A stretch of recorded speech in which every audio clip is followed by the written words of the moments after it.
Yeah, so, smallpox. So he took some cowpox and he essentially injected it to the children of the milkmaids, and then let an immune response happen, and then later on gave them smallpox to show that they didn't get sick.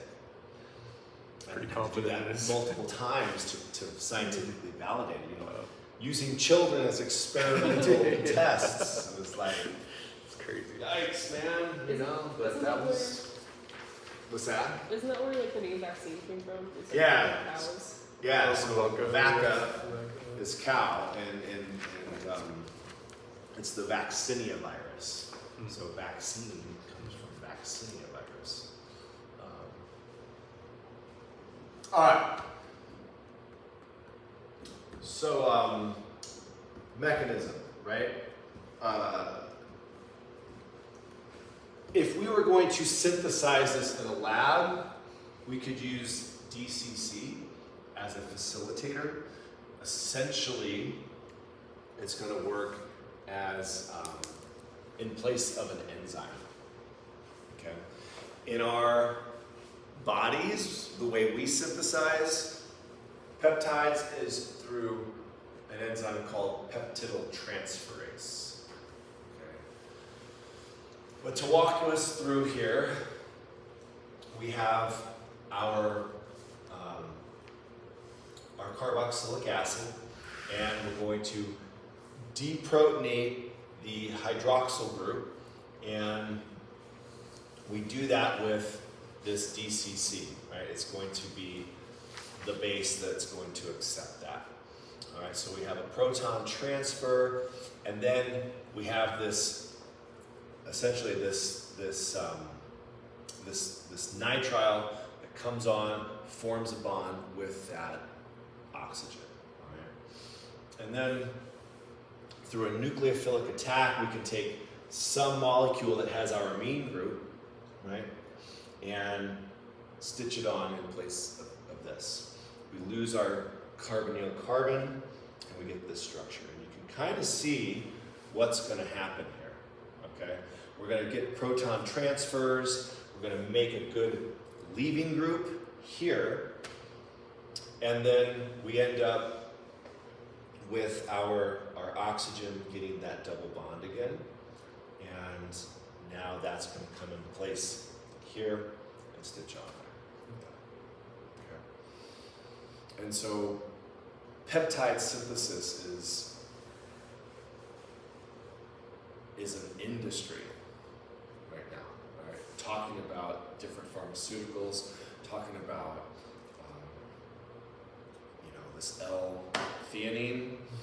I don't know if that's just one amino acid or if it is a peptide, but when I was in grad school, we did a lot of work with antibodies, and you can literally just have those antibodies made. You don't need to take the pathogen and subject some animal to that pathogen and then have an immune response and then draw their blood and purify out those antibodies. You can literally say, this is the sequence of the gene that the protein is made from, make a peptide that will turn into an antibody. Right? And companies do that. And this is one way that they can just make that in vitro, right? In a lab. When was that developed? What's that? When was When peptide synthesis? Gosh, I don't know exactly. I would say probably in the 90s, okay. 80s maybe. So a long time ago or a not long time ago, depending on how old you are.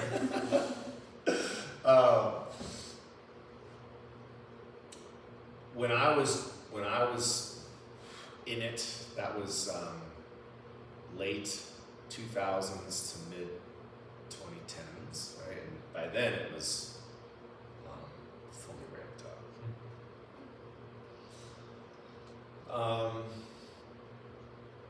So it can be manufactured in vitro. Of course, it's done in vivo, and that's going to be a different process, right? That's going to be using, like I said, enzymes that speed this up.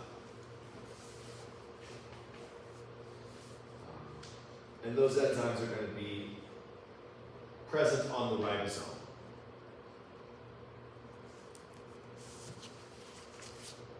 So step back for a minute.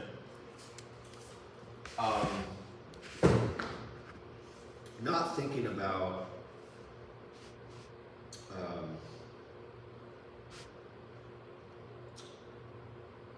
science. What do you think? What do you think about when you hear the word protein? Nutrition and stuff too. Right? Yeah. So colloquially, when we hear protein, we think of, all right, am I getting enough protein? Right? Is there protein in that thing? Right? And there's a reason that society is concerned with that. Again, different schools of nutrition will say that the amount of protein recommended is way overhyped, and some say, oh man, it's everything. A lot of it depends on your lifestyle and training or not training and what you're trying to achieve. But scientifically, protein is all of these things, right? Protein makes us who we are, right? Protein is the structure. I mentioned hair, keratin, that's a protein. Our fingernails are also made of keratin, a protein. I think I talked about on Tuesday, collagen and how that makes up our, the stuff in our skin and our cartilage and our tendons and our ligaments and our bones, right? So our muscles, right? We're all made of protein, but we're also protected by protein. Right? I just talked about antibodies. Antibodies are proteins, so proteins help sequester and label microbes and other non-self entities for the immune system to wipe out and process and get rid of. Enzymes are huge. We're going to go out talking about enzymes today. And without them, life would not be possible, because it speeds up reactions so much. Right? It can take something that would take millions of years for that reaction to occur and speed it up to milliseconds. Right? Our hormones are, in some cases, proteins, in some cases, lipids, which we'll talk about lipids next week. And then storage, a way to save certain vitamins or nutrients or other macromolecules for a rainy day, right? We are evolved to live in feast or famine conditions, right? So when times are good and we have a surplus of nutrients, there's a way to store those so that when times are lean, we can dip into that savings account, right? So proteins are essential for life. And one thing that I'm always kind of dabbling in and interested in is how did life originate, because it's a circular argument, chicken or egg kind of a thing, right? Yeah. You need proteins to make proteins. Okay? You need proteins to synthesize nucleotides. But you need nucleotides to code for those proteins. So, which came first? And with the chicken or egg, that's an easy question. I don't like that expression because we all know that eggs came before chickens, Yeah. right? But with this, it's like, who knows? I mentioned that amino acids can come from meteorites. Well, perhaps the amino acids came together, but how did the nucleate, like, it had to be in tandem, perhaps, right? Amino acids can't alone create DNA unless the nucleotides are there too, right? So all of it is just hypothetical, but there's a lot of interesting papers out there. What's the name of that field? Where life originates from? The study of that? It's like something Genesis, biogenesis, or. That sounds Okay. right. That's super interesting. Yeah, I don't know. I couldn't remember Reese Witherspoon, so I'm probably not functioning on top of my game.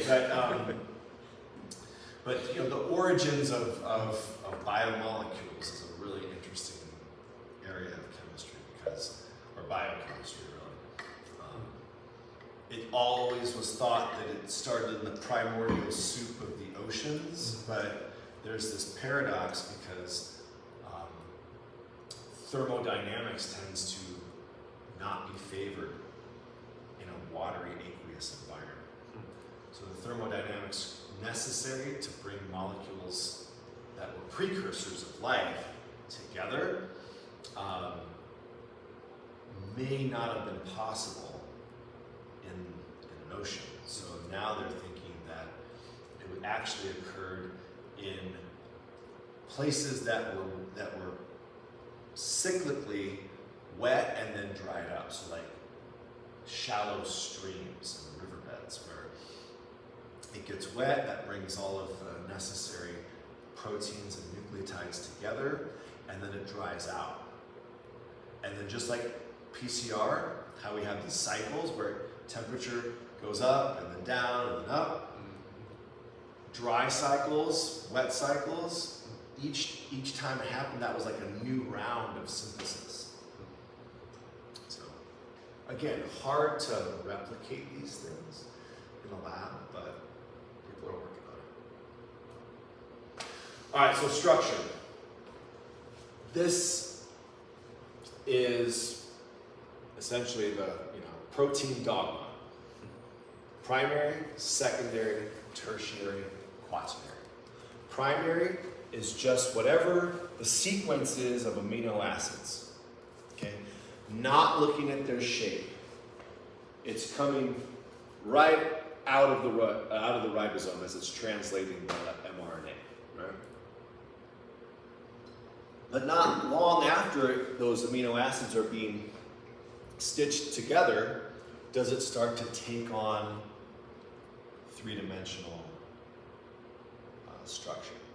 That's what secondary structure is. Okay.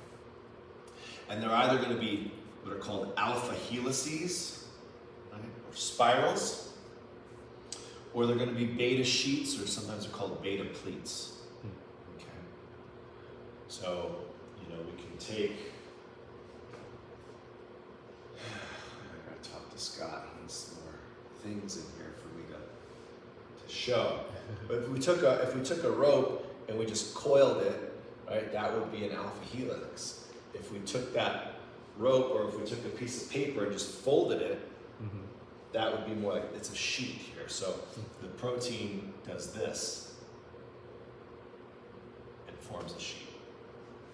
And then when those helices and beta sheets start folding in on each other or away from each other, now we get even more three-dimensional space, right? So this is 3D, but it's more of in a plane, right? When we start taking that plane and fold it in on each other and get a globular protein, now it's tertiary. And some proteins stop at this level. They're just their own protein. They're the loner proteins, right? But if this were to form a complex with some other protein via intramolecular forces, disulfide bridges, and the like, now we get quaternary structure. Okay. So, to kind of put it all together, this is a cell, right? And here's the nucleus of that cell. And inside that nucleus, oh no, yeah, this must be the nucleolus, but anyway, inside that nucleus is the DNA, right? The DNA opens up here using enzymes, using proteins, and now we're going to copy an RNA strand from that. That then leaves the nucleus, goes out into the cytoplasm, where the ribosome here binds to that template, reads every 3 amino acids and says, okay, AAC, that's this amino acid, it brings it in.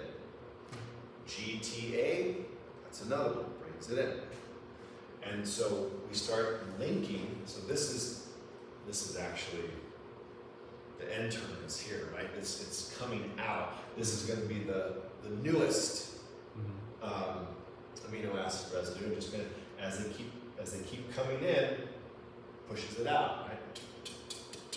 And then as they start coming out of that ribosome, now we get the secondary and tertiary structure to it. Okay. And that structure, that conformation, is what gives it its function.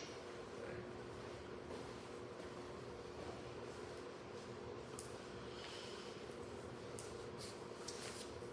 Primary can still have disulfide bonds, right? These bridges here. So it doesn't necessarily have that secondary structure yet.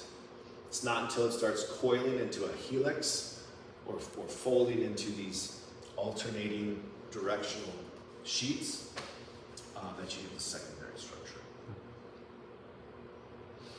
Here. So what you can see is that we have the amino acids and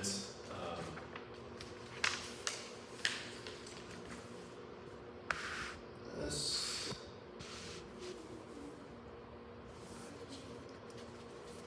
It's the oxygen, carbon.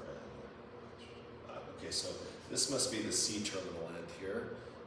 I don't have a color coded, but this, I'm thinking, this, yeah, this is C terminal, so this is N terminal. The way these residues come in based on their hydrophobicity or the hydrophilicity of the R group, right? They will turn away from the water.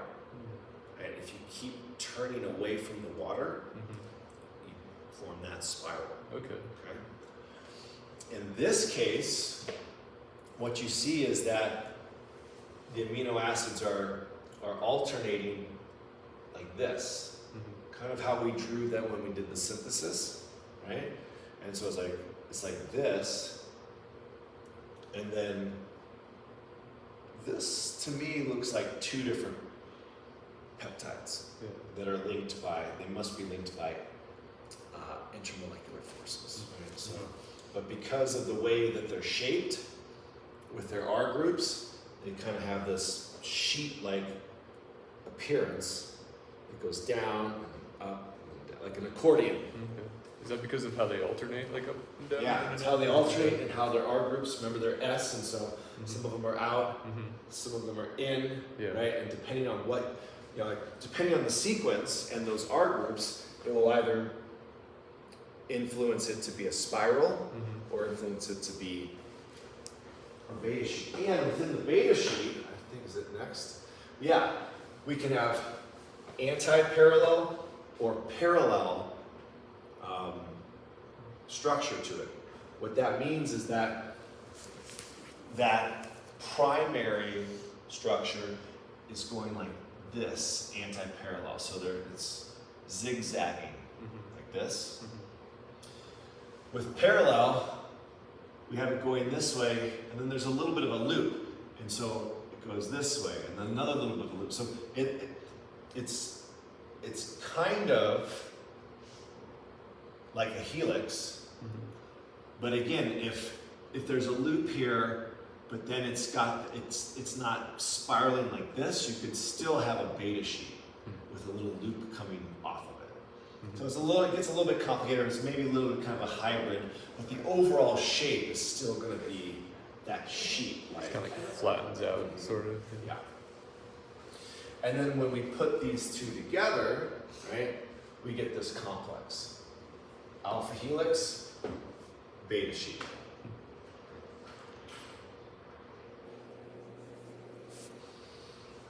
And then what makes this secondary structure, for instance, with the alpha helix possible is going to be the presence of the hydrogen bonding. So, right, remember hydrogen bonds can occur between a hydrogen and what atoms?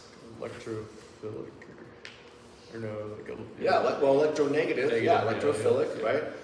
Predominantly nitrogen, oxygen, and fluorine.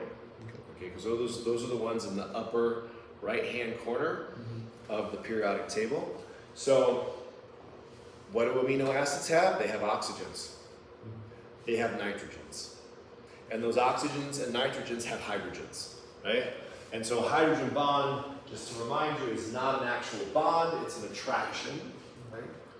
Because they are electronegative, they are going to try and hog as many electrons as they can, and they pick on the poor hydrogen because it's only got one. It's easy to steal that more of the time. So it's not really sharing that electron as much as it's saying, okay, this nitrogen and this hydrogen, that's a covalent bond. And this nitrogen is stealing that electron more of the time, so it's going to have a partial positive charge, right? This oxygen up here is also stealing electrons more of the time, so it's going to have a partial negative charge. And so the partial negative charge is attracted to the partial positive charge of the hydrogen.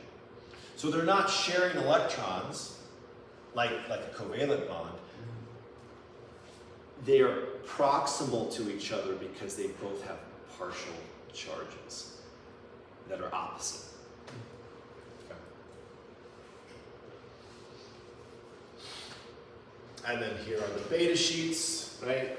Again, depending on the hydrogen bonds, whether or not it's going to be like this here, anti-parallel, or if it's going to have a loop and be parallel, we have these conformations.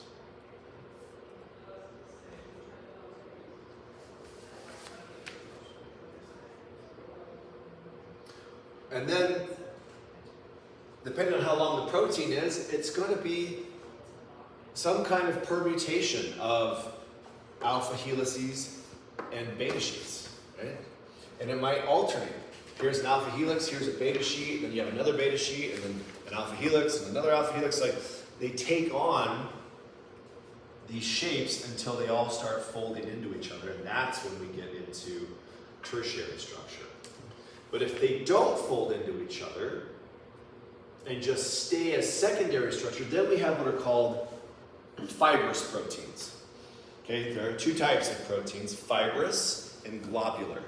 Globular because it looks like a glob. Fibrous are long, tube-like structures. So collagen, the keratin, right? Silk from silkworms, spider webs from spiders, right? All of those are fibrous, long fibrous proteins. Okay? Which is interesting because fiber is technically a carbohydrate, but we use that terminology because it takes on a shape of things that are fibrous from a macro appearance. Okay. It's locked. It's fine. I don't know. It's fine. But if they do start to fold on each other and not have that fibrous structure, then they become globular proteins. And these are going to be the vast majority of proteins that are made biologically, globular. And you can see that it's going to be a mix of alpha helices, beta sheets, and then what connects those, like if there aren't enough amino acid residues to form a full alpha helix or a full beta sheet, then you'll have it kind of look like what's called a coil. It's called random because it will take on shapes based on what these residues are. If they're hydrophobic or hydrophilic, they might, have a somewhat malleable shape, depending on where this thing is. But this is going to be the overall structure of a globular tertiary protein.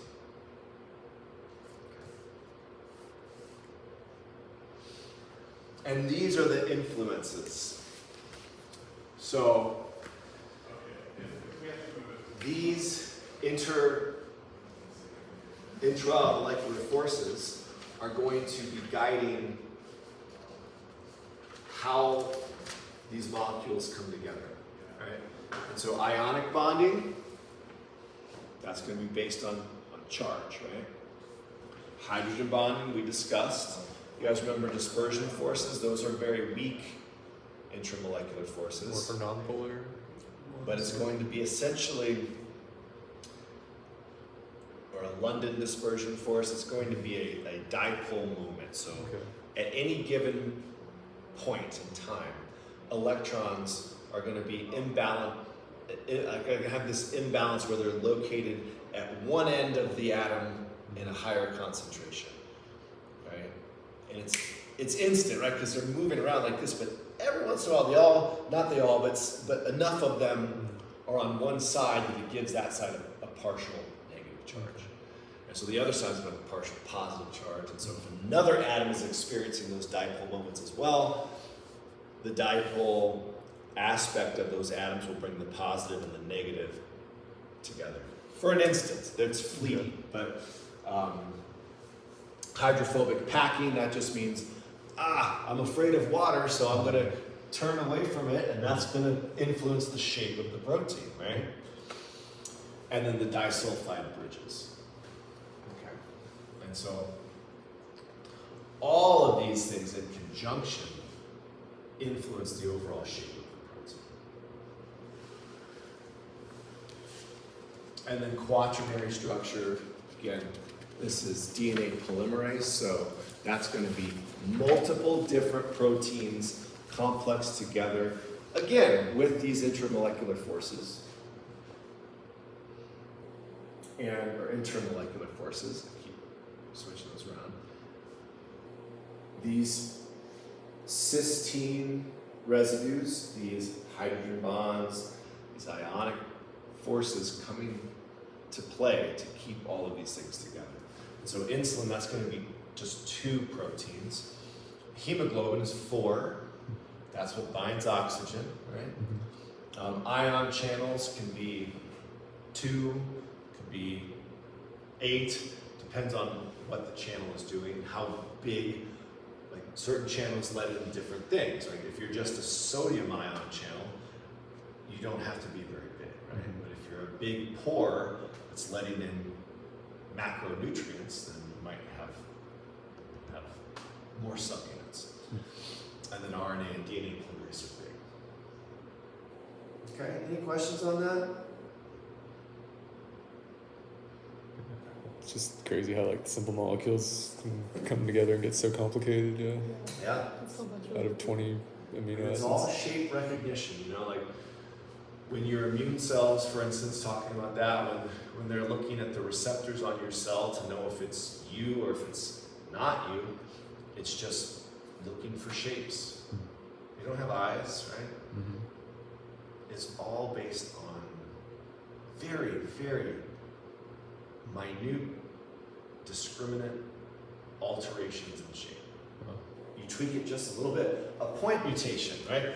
One nucleotide could change that codon into a different amino acid. And one amino acid, just one, can change the shape slightly enough that it throws the whole thing off the rails.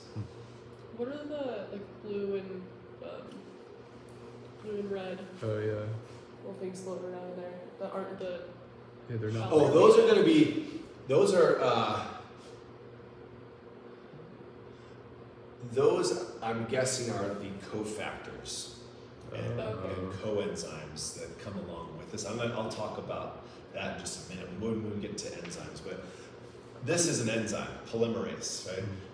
Most enzymes need some kind of ions or molecules that help them do their job.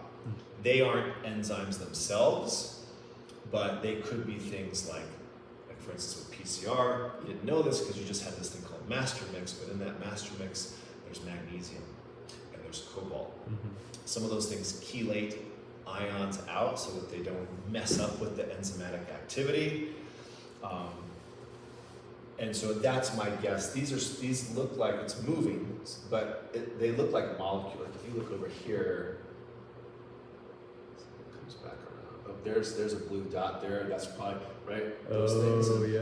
those are cofactors, and those are probably ion cofactors. So that's probably magnesium, and then the blue and red things. Those are probably bigger molecules. It looks like almost DNA because it's spiraled. Or... Yeah, it does. It looks. I'm guessing it is those stick figures that are probably some.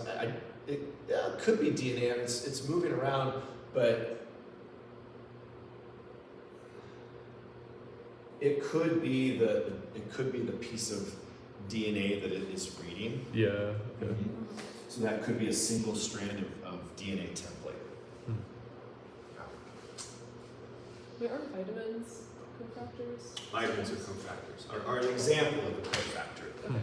which is, we talk about you need to eat protein, you need to eat lipids, you need to eat sugar. Well, why do we need vitamins? Yes, because a lot of vitamins serve as enzyme cofactors or other protein cofactors. So the cofactors aren't amino acids; they're just other nutrient or molecules that it Yeah. has. Okay. Yeah, I mean, they can be proteins. Okay. But they're not enzymes. Mm-hmm. They don't do the enzymatic process. They often change their shape during the process and then come back to their original shape. So they can be proteins, but they're not enzymatic proteins. Okay. So, steak, right? Muscle. Muscle is red. When we cook it, it turns brown. Does it ever go back to red? No.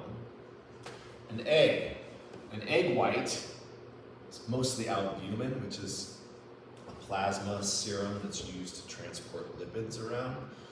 It's not white until you cook it, it's clear. Once you cook it, it's white. Does it ever go back to clear? No. No. Why? Coagulated. It's coagulated, yep. And what's coagulation? Denatured. Yeah. When you heat up protein, you change its shape. And that's usually irreversible. It's not always irreversible, but in the case of these proteins, it's irreversible. That's why we use the Taq polymerase I mentioned, right? That when we heat it up to 94 degrees, that denatures our polymerase, wouldn't work anymore. Right? So you gotta use something that's heat tolerant. Heat is a great way to ruin a protein. Right? Pineapple. My grandma came from a generation where Jell-O was like a novelty, and then they would make all of these Jell-O foods with like marshmallows. Oh, yeah. You guys know what I'm talking about? Like a Jell-O mold. Yeah. Family reunions when I was a kid. And then there was the savory Jell-O, which is just as a kid. I may eat it now, nostalgic, but but one thing that you can't do with Jell-O is put fresh pineapple in it if you want it to turn into Jell-O, because pineapple has this enzyme called bromelain, which breaks down proteins. That's why pineapple is put on ham sometimes. When you cook it, it's a meat tenderizer. If you buy meat tenderizer, you can buy it in a powdered form. it's purified bromelace. And so if you take fresh pineapple and you put it in Jell-O, the Jell-O will never solidify. It will just be liquid. However, if you buy canned pineapple, that's okay. Huh. And why is that? It's the enzyme, the cans heated up.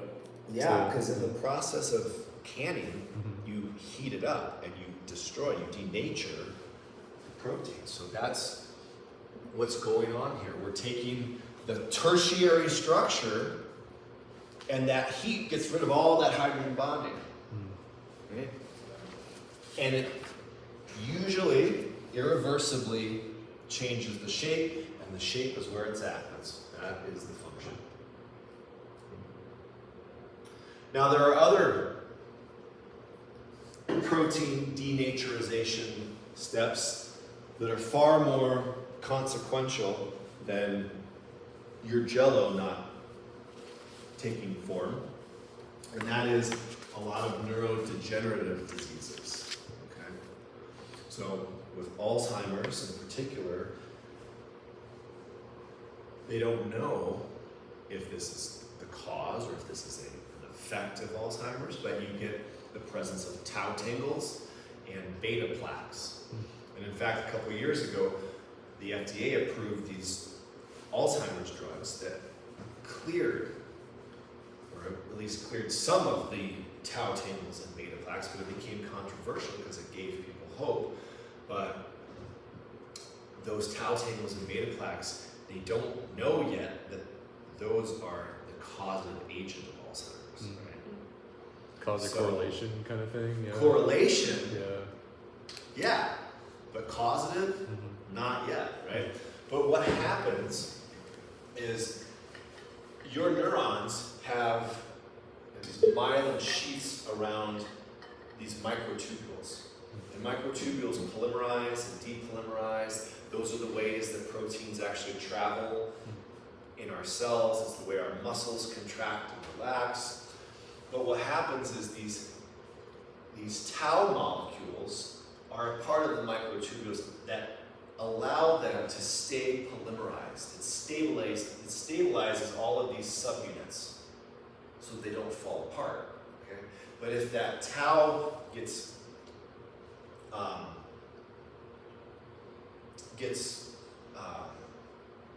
denatured, then it won't have the right shape, and it won't do its function. It will end up in aggregates here, called tau tangles.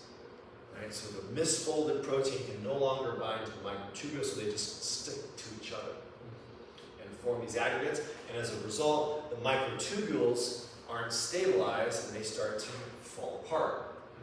And then your neuronal connections lose that connectivity, and then you have the cognitive defects that are seen. Amyloid plaques, beta amyloid plaques, same kind of thing. You have these misfolded proteins that aggregate together and disrupt the connections between the synapses in these neurons.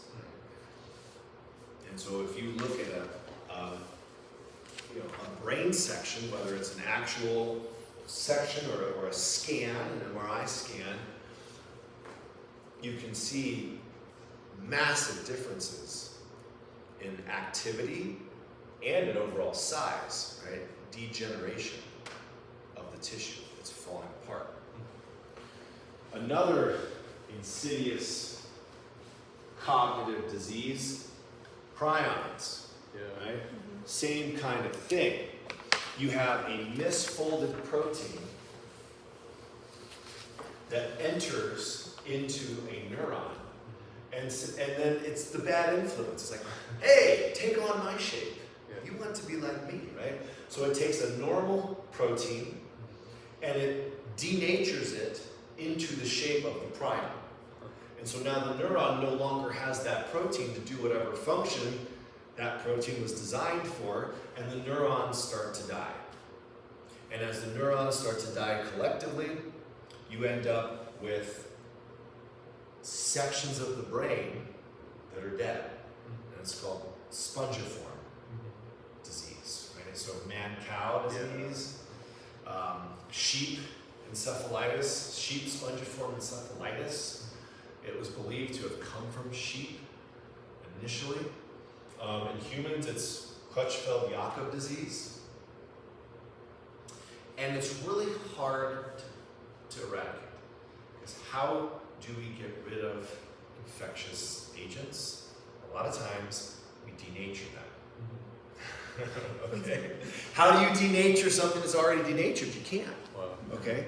So heat treating, our sterilization methods that we use in a surgical room don't hold up.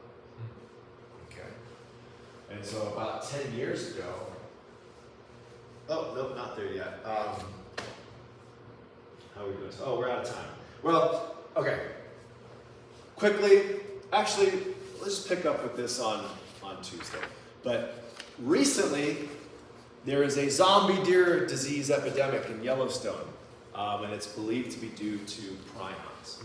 Somehow, the wolves and other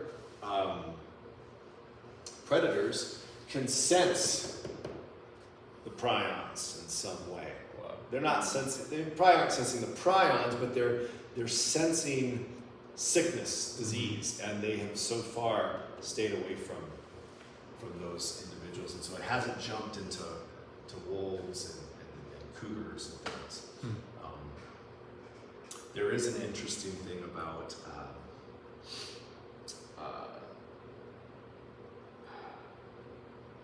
not malaria, but gosh, I'm just not on my game today. What's the thing in kitty litter boxes that you got to be careful of if you're pregnant? Oh, yeah. Is it a fungus or something? No. It's a protozoan. Well, anyway, cats get it, and it's shown to make, it comes from mice, and it makes mice less fearful of cats. I've heard about that. Okay. So then the cats eat the mice, and the cats are the desired host. God damn, it begins with a C, but it's happening in Yellowstone with the cougars too, and the wolves. So the wolves are getting this Toxoplasma gondii. Okay, yeah. There it is. Sounds Toxoplasma gondii. The wolves are getting it. They're becoming less inhibited around the cougars. The cougars then intermingle, and so areas where their populations overlap, we see higher incidence, and we see less inhibited wolves as a result. It changes their more risky behavior because somehow this toxoplasma is altering their brain chemistry to make them less fearful of things. That's interesting. Yeah. Sorry to keep you by it. Yes, surgical exposure to prions, potentially. Right? You go in for some procedure on your brain, and if there are prions that haven't been able to be sterilized, they get into your brain. Luckily, it's not an infectious disease as far as we know in terms of contagious. Right? So if I have prions, not going to give them to you as far as we can tell. We'll talk about enzymes on Tuesday. Not too much to talk about, just a few slides. But were you saying like